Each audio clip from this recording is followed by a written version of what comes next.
Hello students, welcome to Chandra online coaching. आज हम लोग एनसीईआरटी क्लास 10 मैथ सीरीज के प्रश्नावली 5.2 जो अरिथमेटिक प्रोग्रेशन है समांतर श्रेणी, उसके क्वेश्चन नंबर 9 को हम लोग इस वीडियो में सॉल्व करेंगे। तो चलिए हम लोग क्वेश्चन नंबर 9 को देखते हैं क्या है और क्या इसमें फाइंड करना है, क्या निकालना है हमको। तो क्वेश्चन नंबर 9 है हमारा, यदि किसी एपी के तीसरे और 9वें पद क्रमशः 4 और -8 है। इसका मतलब हो गया कि तीसरा पद 4 है और 9वां पद -8 है, तो इसका कौन सा पद शून्य होगा।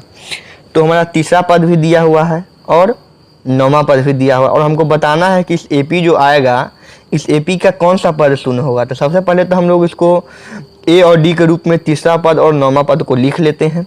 तो चलिए, तो पहले हम मान लेंगे कि इस एपी का प्रथम पद ए है और सार्वंतर डी है। चलिए इसका सॉल्यूशन करते हैं। माना कि एपी का प्रथम पद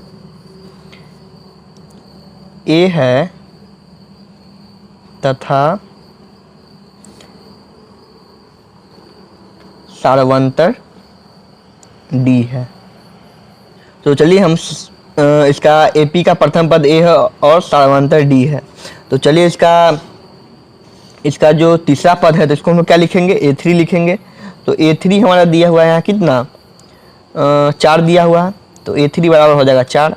और ए3 को हम लोग ए और डी के रूप में क्या लिख सकते हैं, a plus n minus 1 into d. इसका मतलब a plus 3 minus 1 into d होगा।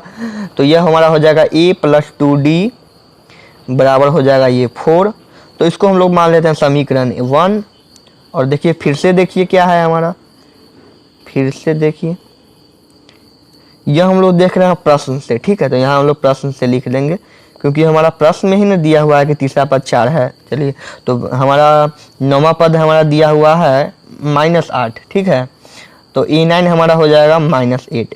तो 9वां पद को हम क्या लिखेंगे, a plus n minus 1 into d. तो a plus 9 minus 1 into d तो हो जाएगा ए प्लस 8d बराबर -8।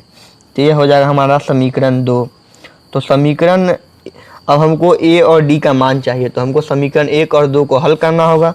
तो समीकरण 1 और 2 को हल करने का बहुत तरीका है, हम लोग बहुत सी मेथड से सॉल्व कर सकते हैं इसको। जैसे कि बहुत सा मेथड होता है, जैसे कि हो गया एलिमिनेशन मेथड, जिसको हम लोग लुप्तीकरण विधि भी कहते हैं। तो चलिए इसको लुप्तीकरण विधि से हम लोग सॉल्व करते हैं इसको। समीकरण 1 - 2 करने पर, ठीक है। आप यहाँ पर समीकरण भी लिख सकते हैं, नहीं भी लिखिएगा तो यह ऑलरेडी छुपा हुआ है। तो चलिए 1 - 2 करते हैं। तो a प्लस 2d हो जाएगा हमारा 4 और 2 है हमारा a प्लस 8d बराबर -8। तो चलिए अब इसको घटा रहे हैं तो इसका साइन बदल जाएगा, ये माइनस और ये माइनस है तो ये हमारा हो जाएगा प्लस, ठीक है। तो ये माइनस है और ये प्लस है तो ये कट जाएगा, और ये माइनस है -8d और ये प्लस 2d है तो ये हो जाएगा -6d। इसमें से ये घट जाएगा और ये है 8 और ये 4 है तो ये हो जाएगा 12। तो d का मान हमारा हो जाएगा -12। और देखिए यहाँ माइनस नीचे जाएगा तो माइनस हमको ऊपर भी लिख सकते हैं, तो यह हो जाएगा माइनस इधर। तो ये हो जाएगा, इसको 2 मतलब कटेगा तो d का मान हमारा आ गया -2। तो चलिए d बराबर -2 लिख लेते हैं।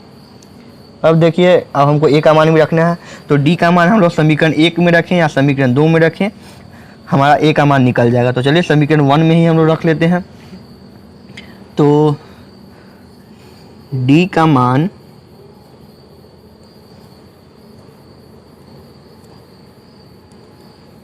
समीकरण 1 में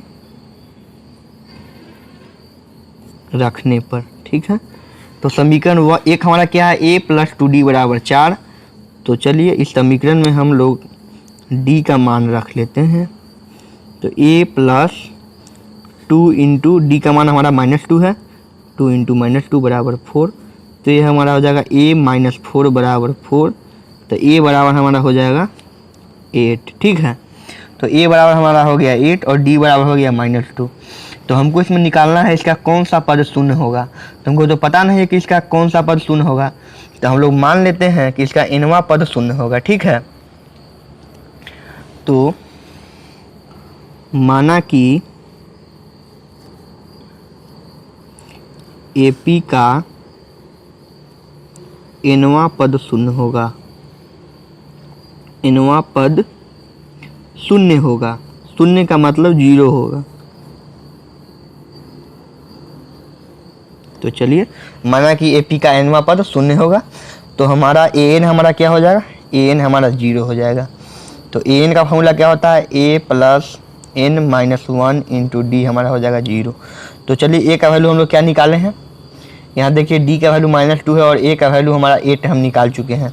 तो a का वैल्यू हम लोग यहाँ 8 डाल देंगे और n-1 और हमारे यहाँ d का भी ज़रूरत है, तो d का वैल्यू हमारा -2 है बराबर 0। अब देखिए 8 प्लस n इंटू -2 क्या हो जाएगा, -2n हो जाएगा और -1 इंटू -2 क्या हो जाएगा, हमारा 2 हो जाएगा, क्योंकि माइनस माइनस प्लस होता है। तो यह हमारा हो जाएगा +2 हो जाएगा, ठीक है, बराबर 0। तो यह हो जाएगा हमारा -2n बराबर हो जाएगा 8 2 10 हो जाएगा, तो इधर -10 आ जाएगा, माइनस माइनस कट जाएगा, तो n बराबर हमारा हो गया 10/2, तो n हो गया 5। तो यही हमको पूछ रहा था कि इसका कौन सा पद शून्य होगा, मतलब इस AP का कैमा पद शून्य होगा, पूछ रहा था इसका कौन सा पद शून्य होगा। तो हम लोग n का वैल्यू निकाल चुके हैं और हम लोग माने भी थे कि इसका nवां पद शून्य है। इसका मतलब हुआ कि इस AP का 5वां पद कितना होगा, 0 होगा। अतः AP का 5वां पद शून्य होगा। तो चलिए, वीडियो में अंत तक बने रहने के लिए धन्यवाद। अगर आपको वीडियो का जो प्रश्न बनाए हैं इस वीडियो में, अगर आपको वह समझ में आया है और आपको अच्छा लगा है तो वीडियो को लाइक कर दीजिए, कमेंट एंड शेयर भी कर दीजिए, साथ ही सब्सक्राइब एंड बेल आइकन तो दबा ही लीजिए। धन्यवाद।